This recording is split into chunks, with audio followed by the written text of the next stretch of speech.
Alright, hey guys. I know this software is pretty bad quality. I'm just using it just to test and see how it works because I don't usually use like screen capture softwares.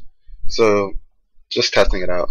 But thanks to everyone who's still subbing and still watching my content, even though I haven't uploaded in like 2 months or whatever. And I thought that was really cool. But I'm making this video just to prevent confusion because people were telling me that someone's using my name. I didn't really mind, but yeah, it's just to prevent confusion because if you think this is me, because I haven't been on Gears at all, I'm only like level 11, but this person XI Tensions isn't me. So if you think that, don't. Kind of funny because he actually had the same banner and background. And then when I clicked on his team website, he actually had my YouTube, so I was just like, wow, that's pretty creepy. But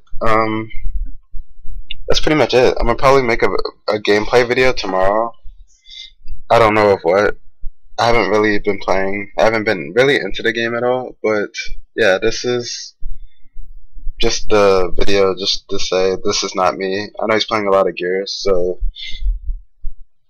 yeah.